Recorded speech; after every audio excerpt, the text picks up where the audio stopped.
With significant modifications, the anti-abortion bill in the House that was delayed earlier this week by a small group of Republican female representatives has now passed. Although, as I said, many changes, significant changes.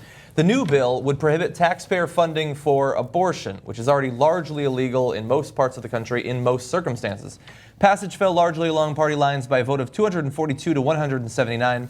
Representative Richard Hanna was the only Republican to oppose the measure, while 3 Democrats, Henry Cuellar of Texas, Dan Lipinski, and Collin Peterson, voted in favor of it.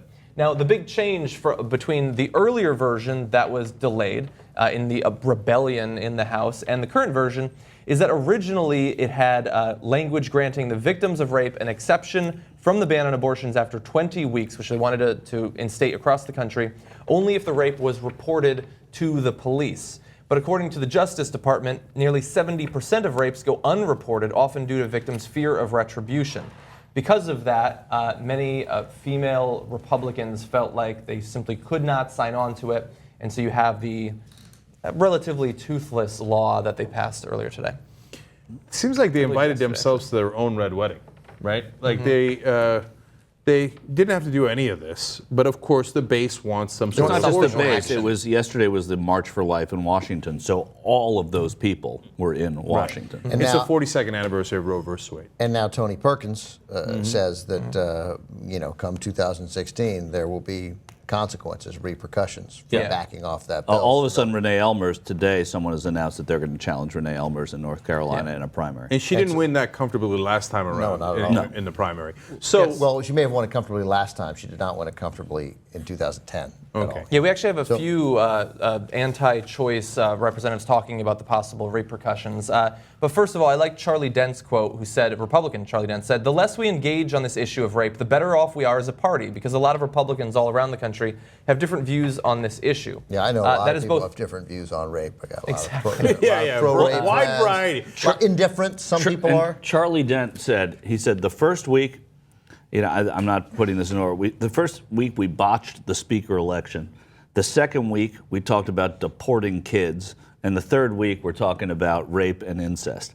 Can't wait to see what happens in the fourth week. Yeah. But Charlie Dent, welcome to your own Republican Party. Well, yeah, that's but this this is also okay. But this is also what we've been saying for years, and I haven't been here for a while, but I'm sure you've kept saying it, which is that until a Republican speaks up and says exactly what's going on in their party, this is just going to keep going. So you welcome these words of Charlie Dent and hope that other people hear them. We have the article that most of us read today is from The Hill. And it drives me nuts, man, because they referred to these women, Jackie Walorski, is that her name, Michael, right? And Renee Elmers. She's from Indiana, Walorski. Walorski is from Indiana. And she was and Elmers from North Carolina, and they're referred to as these moderates. There's nothing moderate about them. There's nothing. But certainly not about Walorski. Elmers has had moderate opinions. I get it, but it's not even. They're only moderate by today's standards. I mean, it's winning this battle. Sarah Palin endorsed Renee Elmers. She's not that moderate. Sarah Palin went out of her way to endorse Renee Elmers, and Jackie Walorski wants to privatize Social Security, and she sponsored in the Indiana legislature the voter ID law the Supreme Court upheld that has now been mimicked around the country to keep black people from voting. So. Yeah, but to be fair, they can still technically That's not how she vote, said it. So that's moderate. And they've castrated 3 pigs between them.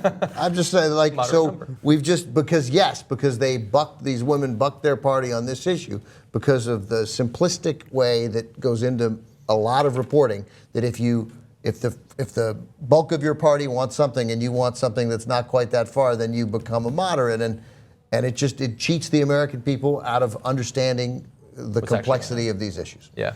Now, as I said, we do have a couple of the pro-life organizations promising that there will be retribution for the women that slowed down and pretty drastically changed the final bill. The president of the Susan B. Anthony list, Marjorie Danafelser, said, "I believe in political retribution. Otherwise, you might as well close up shop." So really pretty clear there. And then Tony Perkins, as Ben alluded to, said, "I think that there will probably be primary challenges. I think there will be some consequences for this." Yeah. It's news that the Susan B. Anthony Association hasn't closed up shop already. I didn't know they were still in I'm business. surprised they weren't replaced Yeah. temporarily, at least by the Sacagawea Association. That's true.